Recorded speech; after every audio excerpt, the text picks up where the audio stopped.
ton bise. Réveille ton bise. Tin, tin, tin. Réveille ton bise. Hello et bienvenue sur le podcast Réveille ton bise. Je suis Justine, mentor podcast et business. J'aide les entrepreneurs à développer un business qui leur ressemble grâce au Human Design et sans prospection grâce au podcast. Tous les lundis à 6h, je me mets au défi de vous partager des conseils et de l'inspiration pour vous réveiller, vous et votre business. Est-ce que vous êtes prêts à attaquer cette nouvelle semaine à fond ? Moi, je le suis. C'est parti, bonne écoute. Salut Marion. Salut Justine. Comment tu vas ? Écoute, ça va super. Je suis très contente de revenir à ton micro. Mais oui, c'est la deuxième fois que je te reçois dans le podcast. C'est encore une fois avec beaucoup de joie, beaucoup de sourire et d'enthousiasme que tu es devant moi, que tu es dans mes oreilles et que je te reçois aujourd'hui. Merci d'avoir accepté à nouveau mon invitation. Avec plaisir. Pour les personnes qui n'ont pas eu la chance d'écouter notre premier épisode, est-ce que tu peux te présenter à nouveau, s'il te plaît ? Oui, alors je m'appelle Marion. Moi, je suis copywriter spécialisée dans l'emailing et les newsletters. Donc, je travaille à mon compte depuis 4 ans maintenant. Ok, te revoilà de retour dans le podcast après notre premier épisode ensemble, qui, je le rappelle, était et est toujours l'épisode 107 sur comment créer une newsletter mémorable pour nous parler aujourd'hui du client idéal. Alors, on en parle en long, en large, en travers du client idéal, mais aujourd'hui, tu souhaites nous partager, et merci encore, surtout ta méthode pour pouvoir collecter les bonnes informations afin d'améliorer son message, ses arguments et sa communication. Est-ce que tu es prête à vider ton cerveau dans les oreilles, du coup, des personnes qui nous écoutent aujourd'hui ? Carrément. Ouais, c'est parti. Trop bien. Alors, petit rappel, normalement, les personnes qui nous écoutent savent déjà ce qu'est un client idéal. Mais toi et moi, Marion, on sait que c'est souvent cette étape qui est la plus souvent négligée, mise de côté, qu'on esquive royalement. Donc, c'est le moment rappel. Peux-tu nous dire ce qu'est le client idéal ? Définition très bateau, c'est la personne avec laquelle tu as envie de travailler. Donc le client idéal, pour que ce soit efficace, il faut que tu arrives à visualiser vraiment la personne que tu as en face de toi. Pourquoi tu en as besoin ? Parce que on dit souvent que parler à tout le monde, c'est parler à personne. Et la meilleure façon d'être entendu, c'est de dire les bons mots, le bon message à la bonne personne étant celle qui a besoin d'entendre ce que tu as à dire. Tu as mentionné le mot visualiser. Moi, je suis de l'école à inciter à construire le portrait robot de son client idéal. Pourquoi, selon toi, c'est important justement de visualiser son client idéal ? En fait, c'est important parce que quand tu écris, enfin moi voilà, j'écris des textes de vente et donc j'ai besoin de savoir à qui je m'adresse. Et même si c'est une page de vente qui va être lue par des dizaines, des milliers de personnes, j'ai besoin de l'écrire pour une seule personne parce que c'est de cette façon que tu vas vraiment personnaliser ce que tu as à dire.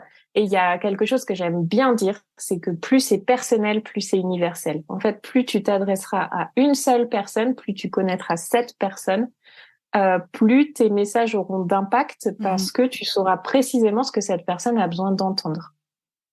Et moi, chez moi, la visualisation marche bien. Après, ça peut être, voilà, il y a des personnes qui vont travailler uniquement à partir des écrits qu'ils ont sur leur client idéal. Moi, j'aime bien m'imaginer en tête la personne. Tu vois, je fais le test souvent sur ma newsletter où il y a la plupart des abonnés, en fait, je vois à quoi ils ressemblent parce qu'on se suit aussi sur LinkedIn, je les suis sur Instagram. Et donc, quand j'écris ma newsletter, je prends en tête l'une de ces personnes. Donc, je vois vraiment sa photo et je me dis, OK, cette personne-là, qu'est-ce qu'elle a besoin d'entendre aujourd'hui ? Et on va dire 3 fois sur 4. 3 fois sur 4, cette personne que j'avais en tête me répond. Ah, génial. Donc, voilà, chez moi, ça marche bien. Peut-être qu'il y en a d'autres qui ont des techniques différentes, mais chez moi, c'est celle-là. Je suis entièrement d'accord avec toi. C'est vrai que moi, mon persona a aussi une photo, un nom, un prénom, une vie. Donc là, je parle du portrait robot, mais c'est vrai que quand je crée du contenu, quand je crée des épisodes de podcast ou des newsletters quand je les envoie, ou du contenu sur les réseaux sociaux, j'imagine à chaque fois la personne à qui j'ai réellement envie de m'adresser. Et surtout, je me demande, est-ce que le contenu que je suis en train de créer va l'aider là maintenant tout de suite ? Et je fais en sorte évidemment de l'aider. Et quand j'accompagne les entrepreneurs justement dans cette étape de persona et de construction de son client idéal, je leur indique en fait que cette personne-là doit devenir leur meilleure amie d'entreprise, leur meilleure amie business. Ça vient, c'est vraiment une boussole en fait dans sa direction où nous, on est censé avoir envie, mais aussi le pouvoir d'aider cette personne-là. Donc, c'est hyper important de s'adresser à un humain, une humaine, pour justement bien cibler et éviter d'envoyer des flèches un peu partout et en fait de ne toucher personne, quoi.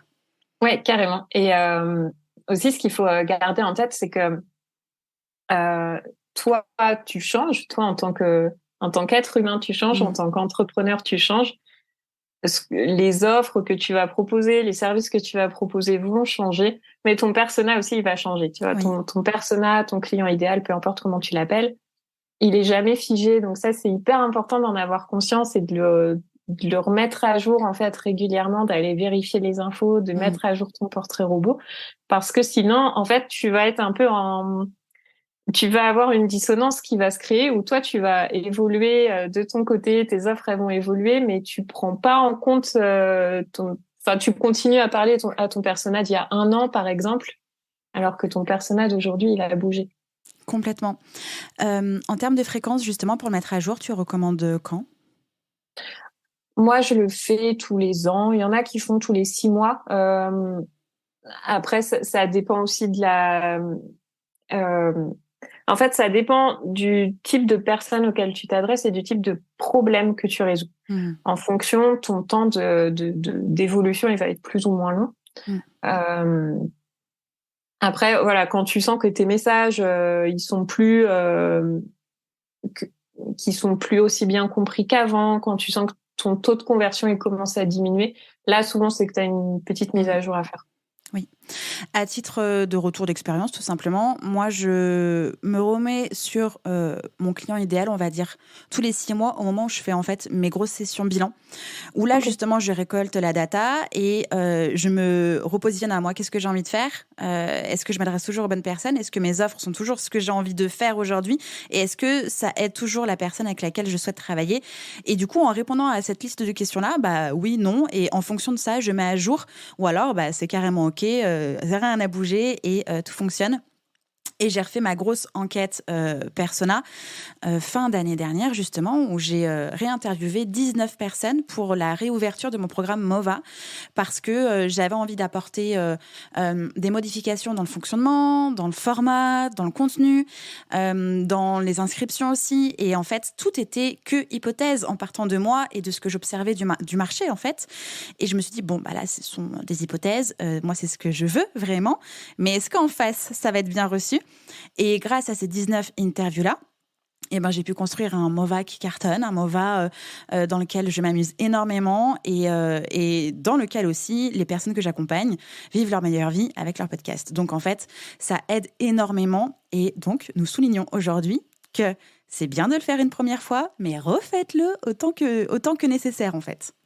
Ouais, c'est ça. Et puis il y a pas. Alors faire son persona, c'est hyper fastidieux.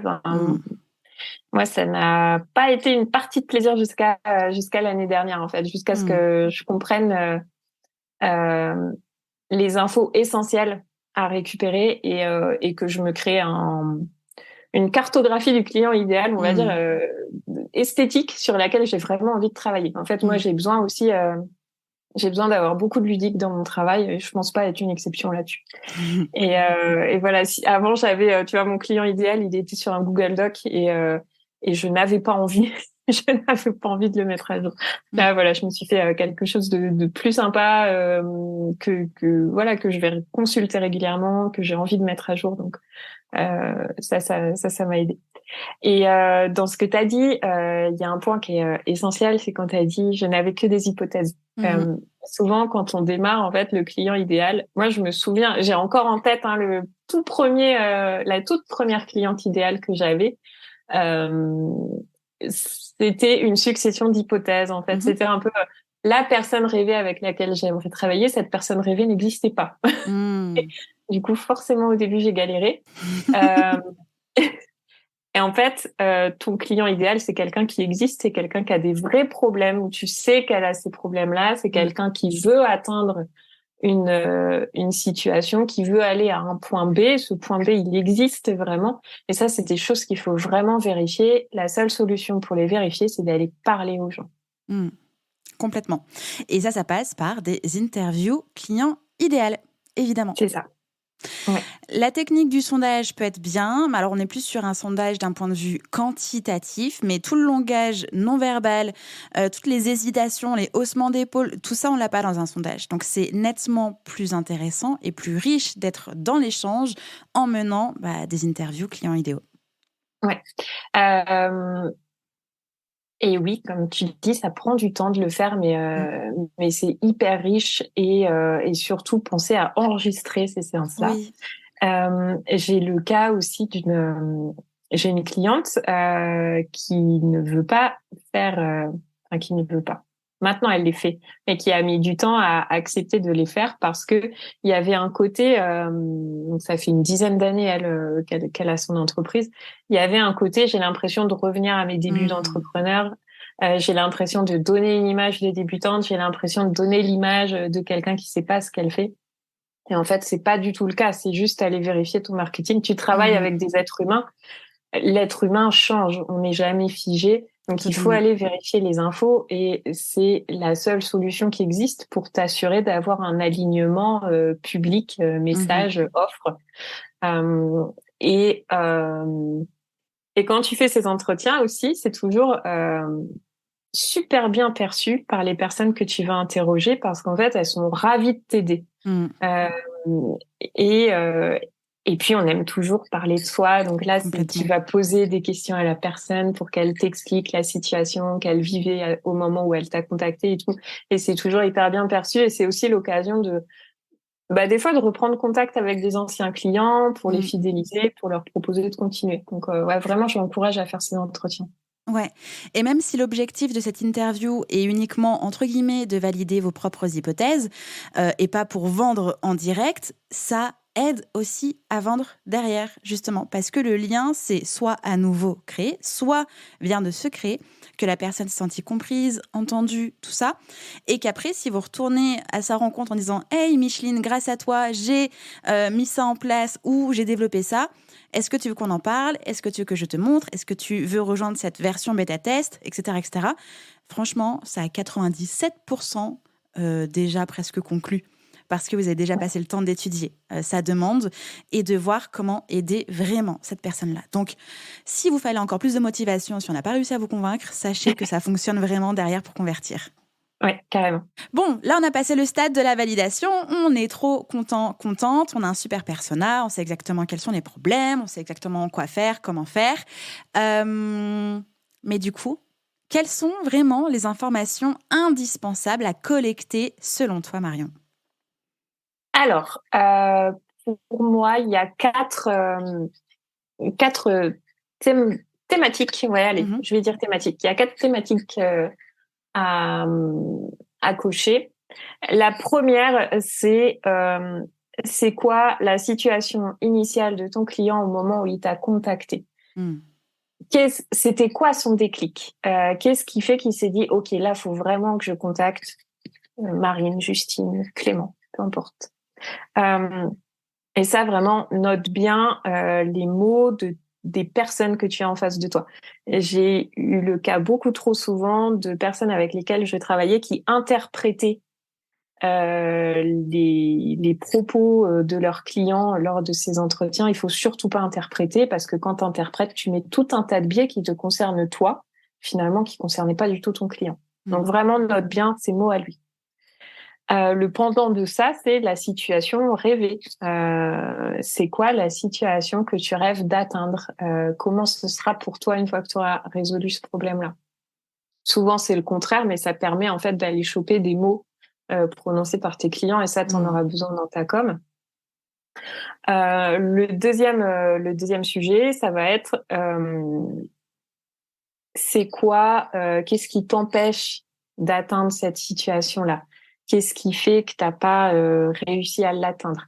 Là, tu peux avoir des croyances. Je suis pas capable de ça.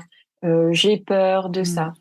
Tu peux avoir des freins aussi. Les freins, ça va être un peu plus factuel, du genre, j'ai pas les compétences. Là, tu vois, si on prend l'exemple de Mova, un des freins, ça peut être, je sais pas quel équipement avoir. Je sais pas faire des montages. Ça va être des freins. Le troisième sujet, ça c'est le sujet que j'adore, c'est les fausses solutions. En fait, c'est tout ce que ton client idéal a essayé de faire pour régler son problème mais qui n'a pas marché. Ça peut être, j'ai suivi des formations en ligne, ça n'a pas marché. Ah ouais, pourquoi ça n'a pas marché? Qu'est-ce qui te manquait? Ça peut être, j'ai recruté quelqu'un pour le faire, mais ça s'est pas bien passé. Ah ouais, pourquoi ça s'est pas bien passé? Et tout ça, en fait, toi, ça va te servir à te positionner par rapport à ces solutions-là. La formation en ligne, ça n'a pas marché parce que tu étais tout seul derrière ton ordi. Le recrutement, ça n'a pas marché parce que tu n'avais pas préparé ton recrutement. Et le dernier point que moi j'aime bien, le dernier sujet que j'aime bien aborder, c'est comment est perçue un petit peu la concurrence. Ok, est-ce que avant de travailler avec moi, tu t'es renseigné sur d'autres solutions? Ah oui, j'ai essayé, j'ai regardé un peu ça, mais j'ai préféré venir chez toi parce que. Et ça, c'est top aussi dans ta com. Là, voilà la dernière cliente avec laquelle j'ai travaillé là récemment, c'était dans ce qu'elle m'a dit, c'est moi j'ai fait une recherche sur Internet, je suis arrivée sur ton site, j'ai hésité avec un autre entrepreneur, mais toi, t'as pas un discours marketing et c'est vers ça que je voulais aller. Ok, et ça, en fait, ça m'a fait du bien parce que c'est un truc où je complexe toujours un peu. Et je me suis dit non, en fait, c'est un élément vraiment différenciant, il faut que j'assume. Donc, tu peux avoir des belles surprises aussi en faisant ce travail. J'aimerais rebondir sur le thème justement des fausses solutions parce qu'effectivement, moi aussi dans mes enquêtes, je demande qu'est-ce que tu as essayé de faire justement pour répondre à ce problème-là, à ta demande, à ton besoin. Et souvent, ou en tout cas ça arrive, d'avoir la réponse de rien. J'ai rien essayé de faire du tout. Et toi, tu es en face, mais comment ça, rien? Qu'est-ce que tu as bien un peu réfléchi quand même à ce. Oui, mais en fait, j'ai réfléchi, j'ai fait l'autruche, ou je n'avais pas le temps, en fait, de vraiment m'en occuper. Et ça aussi, en fait, ça fait partie du discours que l'on peut avoir sur, effectivement, ça fait 3 ans, si je prends le sujet du podcast, ça fait 3 ans que tu veux sortir ton podcast, que tu y réfléchis, mais tu y réfléchis juste parce que tu as peur de ça, ou tu as décidé de faire l'autruche parce que justement, ça te semble être une énorme montagne. Et là, on a déjà un discours qui résonne puisque j'ai eu ces réponses-là. Ouais, carrément. En fait, tout ça, les coms qui sont extrêmement bien faites, quand on a des arguments du type si tu passes pas à l'action aujourd'hui, c'est parce que tu as peur de ça, de ça, de ça. Les messages passent hyper bien, mais en fait, tout ça, c'est de la matière que tes clients t'ont donnée parce que tu es allé parler avec eux à un moment donné. Et ça, c'est pas, il y a rien d'inventé, c'est pas des éléments de langage, en fait. C'est vraiment la matière donnée par tes clients. Totalement. Dans tout ça, avec toutes ces informations que l'on récolte, moi, je me demande quand même comment trouver l'argument important à avoir pour donner confiance et convertir son client idéal en client réel. Alors, il y a plusieurs types d'arguments. Ça, pareil, tu vas les avoir en faisant ce travail sur les 4 thématiques. Tu vas avoir des constantes, en fait, dans ce qui revient, des constantes qui vont être liées un peu à la façon de fonctionner des personnes avec lesquelles tu aimes travailler. En fait, ton client idéal, tes clients idéaux ont forcément des points communs, ont un peu le même mode de fonctionnement. Si je prends l'exemple d'une coach en marketing, dans l'étude de son client idéal revenait souvent la notion de j'ai peur de me vendre, j'aime pas vendre. Mm. Moi, j'aime pas le marketing. Donc là, tu as un truc hyper intéressant en termes d'arguments, c'est rendre le marketing intéressant, c'est trop fade comme mot, mais rendre le marketing excitant pour des personnes qui aiment pas le marketing. Tu vois, tu as un vrai truc à jouer là-dessus. Donc cet argument fort, il va venir en fonction, souvent c'est en fonction de la perception que tes clients ont de ton métier. C'était quoi Mm. leurs préjugés sur ton métier? C'était quoi leurs préjugés sur leurs problèmes avant? Et là, dans ces préjugés-là, dans ces images reçues, tu vas aller choper ton argument. Donc en fait, si on récapitule, il y a les thèmes, les thématiques à aller fouiller, et ensuite, parmi ces thèmes, on arrive à choper le ou les arguments. C'est bien ça? Ouais, c'est ça. Ok. Comment est-ce qu'on teste en fait que cet argument est le bon? Alors pour tester tes arguments, moi je te conseille d'aller tester sur des supports qui sont moins engageants. Donc ne va pas tester tout de suite ton argument sur une page de vente que tu peux pas forcément remettre à jour autant de fois que tu le souhaites.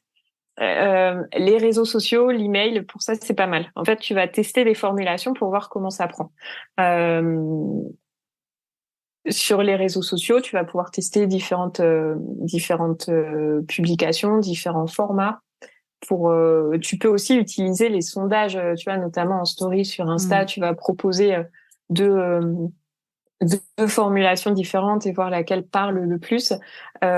Sur l'email, tu as la fonction d'A/B testing. Si ça Mhm. parle pas, en fait, c'est ton logiciel, le logiciel avec lequel tu envoies ta newsletter va dire, OK, bah, cette newsletter-là, je vais l'envoyer à la moitié de ta liste. Et celle-là où tu as changé un peu la formulation, je vais l'envoyer à l'autre moitié. Et puis, on va Mm. voir les résultats, en fait. Euh, donc ça, c'est des bonnes façons de tester. Et ensuite, une fois que tu arrives à la formulation qui parle le plus, de toute façon, tu le vois, hein, la formulation qui parle le plus, c'est celle où tu vas avoir le plus de réactions, c'est celle qui va le plus engager les gens. Donc, une fois que tu sens ça, cet engouement un peu pour ta formulation, bah derrière, c'est la formulation que tu vas retenir aussi pour ta page de vente Mm. si tu en fais une. Ok, trop bien. C'est hyper intéressant en fait justement de démocratiser et un peu désacraliser cette idée de test en fait. C'est que ça ne peut pas forcément être parfait dès le premier jet de cette formulation, de ce super argument justement, Ouais. et que le test, eh bien, c'est aussi la part de l'apprentissage et de l'avancement et du coup des avancées et des résultats. C'est au fur et à mesure qu'on sait ce qui fonctionne et ce qui ne fonctionne pas. Donc, il y a toutes les Ouais. personnes qui nous écoutent et qui sont bloquées parce que c'est pas parfait aujourd'hui. En fait, ce sera jamais parfait. Il faut Non, simplement c'est ça. essayer. Ouais.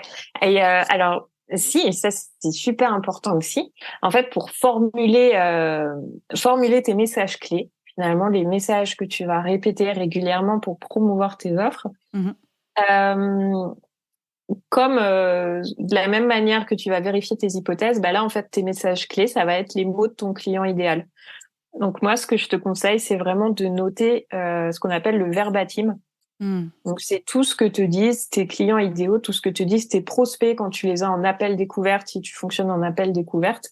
Moi, je me suis fait un tableau sur Notion par thématique où je note les verbatims de mes clients, tout ce qu'ils disent à propos de leur situation initiale, par Mm. exemple, tout ce qu'ils disent à propos de leur frustration, tout ce qu'ils disent à propos de leurs désirs, de leurs peurs, de leurs croyances, tout ça, je vais noter en fait la différence avec ce que je disais tout à l'heure par rapport aux quatre thématiques, où là je vais faire un peu une synthèse.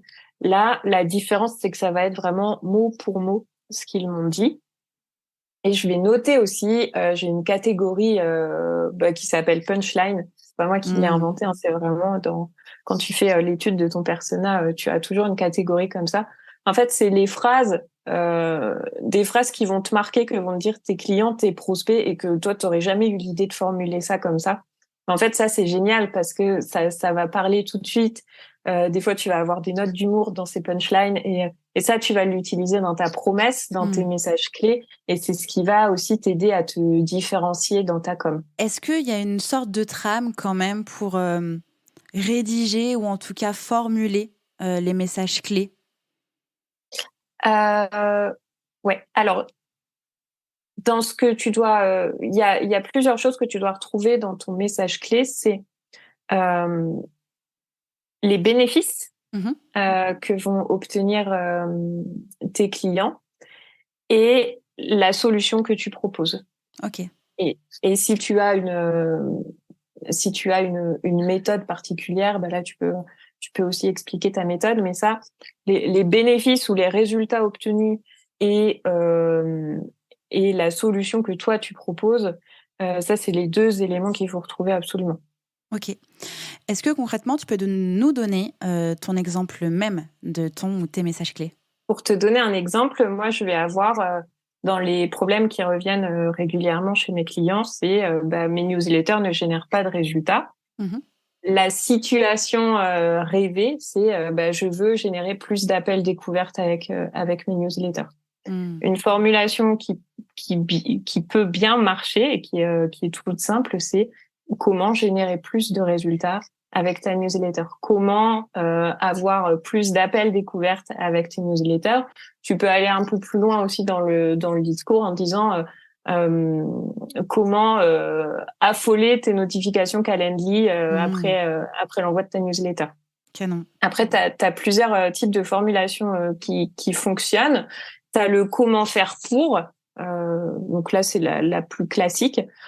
Tu as la façon la plus rapide d'obtenir tel résultat sans faire ça. Donc là, dans le sans, tu vas traiter une objection en fait ou un frein. Un système très simple pour obtenir telle chose sans faire telle autre chose. Donc par exemple, si je reprends l'exemple d'une coach en marketing, un système très simple pour vendre plus sans passer pour un marchand de tapis. Le sans passer pour un marchand de tapis, c'est des choses qui reviennent souvent dans les entretiens avec les clients. Trop canon. Ça me donne envie de faire une petite publication avec ce texte à trous, justement, et inciter les personnes à travailler leur propre formulation. Évidemment que tu seras identifiée, Marion, parce qu'on veut voir, en fait, ce travail-là. Ça marche. Ce sera un passage à l'action immédiat. Alors évidemment, cette publication ne sera pas là aujourd'hui, lundi, le jour de la publication de cet épisode de podcast. Ce sera en cours de semaine. Donc, allez nous voir sur Instagram parce que ça va arriver d'ici peu. Voilà. C'était l'instant, j'ai l'idée, ça va passer à l'action juste après. Ça marche, ça a popé comme ça. C'est ça, totalement. Voilà, tu viens de réactiver mon cerveau créatif. Merci Marion. Si on récapitule du coup, après avoir donc identifier son persona, valider ses hypothèses, extraire les différentes thématiques, les grands thèmes en fait de ce client idéal, mis en place du coup son argumentaire, formuler son ou ses messages clés qu'on va pouvoir faire apparaître sur les pages de vente, qu'on va pouvoir faire apparaître sur Instagram, sur LinkedIn, dans les descriptions, etc. Finalement, comment est-ce qu'on peut améliorer de façon globale et avoir une chance d'atteindre son client idéal et de le convertir ensuite en client réel, du coup, avec tout ça? Parce que peut-être que pour les auditeurs, auditrices qui nous écoutent, ça peut paraître un peu énorme et genre un peu nébuleux. Ok, tu veux dire comment passer à la conversion, c'est ça? Oui. Ouais. Alors là, tu as plusieurs techniques pour convertir ton client. Sachant, en fait, dès l'instant, là-dessus, je veux tranquilliser un peu tout le monde. Dès l'instant que tu as une offre qui tient la route et qui se vend parce qu'elle répond à un problème, tu as 80% de ton discours commercial qui est fait parce que tu réponds vraiment à un problème. Ensuite, pour la conversion, tu as plusieurs façons de faire.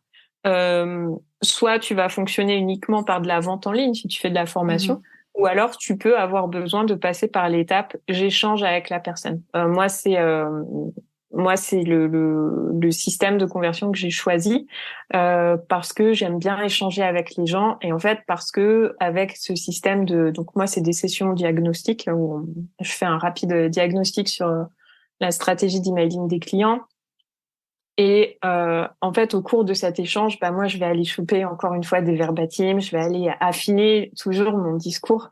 Et c'est l'occasion aussi d'aller vérifier certains points quand j'ai l'impression que le marché bouge un petit peu, tu vois, que les problématiques de mes clients bougent. Bah, je vais aller le vérifier au cours de ces entretiens. Mais parce que ça correspond à mon modèle économique finalement. Euh, Ensuite, tu as des gens, enfin, j'ai le cas d'une ancienne cliente, elle ne vend que par Instagram. Instagram fonctionne hyper bien pour elle.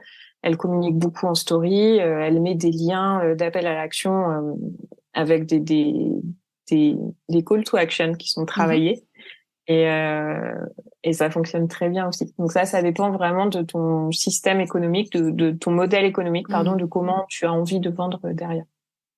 Ok, hyper intéressant.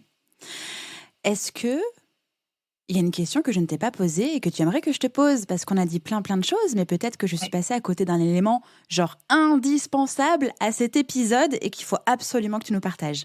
Ouais, ça c'est une petite précision que je vais apporter, mais ça c'est ma casquette de copywriter. En fait, on dit souvent que pour vendre, il faut que tu te fasses passer des émotions. On dit souvent que c'est les émotions qui font vendre. Alors oui, c'est vrai, mais moi, ça m'a très très longtemps bloqué ça parce que je voulais absolument faire ressentir des émotions et j'ai regardé le problème. J'ai pris le problème dans le mauvais sens, en fait. Je voulais faire ressentir des émotions aux gens. Du coup, j'allais regarder tout plein de ressources pour faire ressentir plus d'émotions.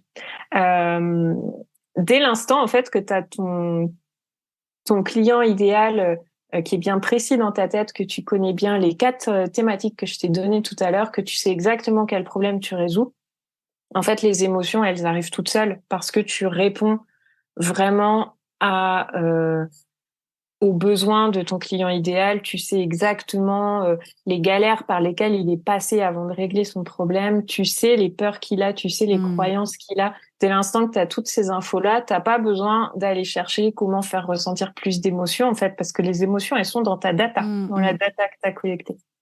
Voilà, ça, c'était la précision que je voulais aborder. Hyper important. Vraiment hyper important comme précision et merci de l'avoir ajouté.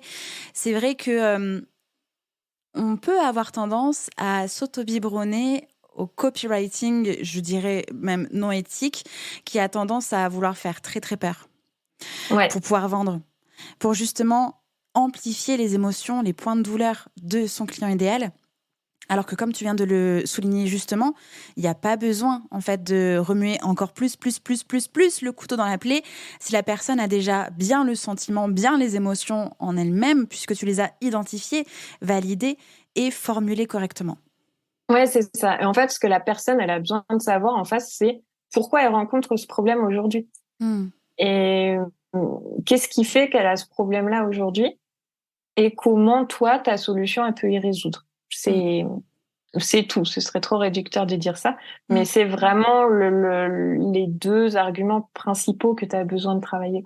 Oui, et faire sentir à travers ça que vous êtes donc toi en tant que professionnel, mais aussi le client idéal, les meilleures personnes pour collaborer ensemble. Et que la décision se fait de façon mutuelle et que c'est pas toi en tant qu'experte qui va forcer la personne à travailler avec toi. C'est la fin. Et puis même, tu peux aussi dire non, en fait non, je suis pas la personne idéale finalement aussi. Et finalement, le copywriting que j'appelle déjà beaucoup plus éthique, et celui que tu es en train de nous délivrer, permet aussi de laisser le choix, de pas être quelque chose de bloquant, pas être quelque chose de trop douloureux, voire peut-être, évidemment, il y a tout sur Internet, mais moi, je suis tombée sur des pages de vente, genre méga, giga violentes, quoi. Genre, si tu perds pas 20 kilos en 2 semaines, t'es qu'un gros lardon et t'arriveras jamais à rien. T'es là, genre, mais vous êtes sérieux, les gars? Sérieux? Enfin, je me dis, mais comment on peut écrire quelque chose pareil? Il y a déjà suffisamment de violence pour qu'on en rajoute. Mais tu vois ce que je veux dire? Ouais, c'est ça. Et puis, on arrive aussi à un niveau de sophistication du marché en termes de copywriting. Enfin, je peux même dire, on est bombardé de messages de vente partout. On est habitué à ça. Du coup, maintenant, on repère très facilement quand il y a du bullshit derrière, quand on n'est pas dans quelque chose d'éthique. Et je pense que les gens qui t'écoutent ne veulent surtout pas ça. Oui, j'espère. Donc on revient vraiment à quelque chose de plus finalement plus humain, quoi. Et non, comme tu disais, hein, personne n'aime. T'as pas besoin de culpabiliser les gens pour vendre, quoi. T'as pas besoin d'appuyer sur leur douleur et de leur dire, ah, tu vois comme ça fait mal, hein. Oui. Ben, regarde, ça peut faire encore plus mal. C'est T'as ça. pas besoin de ça pour vendre. Et avec tout ce que tu nous as partagé aujourd'hui, je pense que vraiment ce qu'on peut vraiment retenir, c'est que grâce à cette étude de persona, grâce à la récolte des bonnes informations et des informations indispensables, eh bien on a les mots justes pour vendre. Mais gardons cette idée du mot juste et pas du mot qui est frais ou du mot qui fait paniquer la personne et qui va le faire passer à l'achat parce qu'elle a l'impression que si elle n'achète pas, eh ben, ce sera toujours une vie misérable. Non, les mots justes pour vendre, pour que vous et le client idéal puissent vous choisir et travailler ensemble. Exactement. En fait, il faut le voir comme un puzzle et les pièces du puzzle, elles sont données par tes clients, par tes prospects. Et toi, derrière, dans ta com, quels que soient tes supports, ces pièces, tu vas les assembler. Complètement. Oh, c'est beau. Tu vois, on arrive à tomber amoureux, amoureuse de ce client idéal et de ce copywriting et de la vente aussi. C'est génial. Le monde est beau. Merci Marion, vraiment pour toute cette full valeur, ta méthode, ces exemples concrets. Je crois et j'espère surtout que tu as réconcilié beaucoup de personnes sur le client idéal, sur les interviews, sur quoi récolter et surtout comment avancer, travailler main dans la main avec ce client idéal pour que ça devienne un ou une cliente réelle. Merci beaucoup Marion.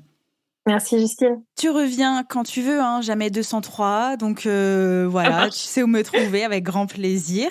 Voilà, c'est toujours un vrai bonheur d'échanger avec toi et tu nous apportes toujours beaucoup de valeur. Et moi, j'ai le droit à ton sourire. Alors merci beaucoup. Merci Justine, avec plaisir. Tu reviens quand tu veux. Oui, à très bientôt. À bientôt. Bye bye.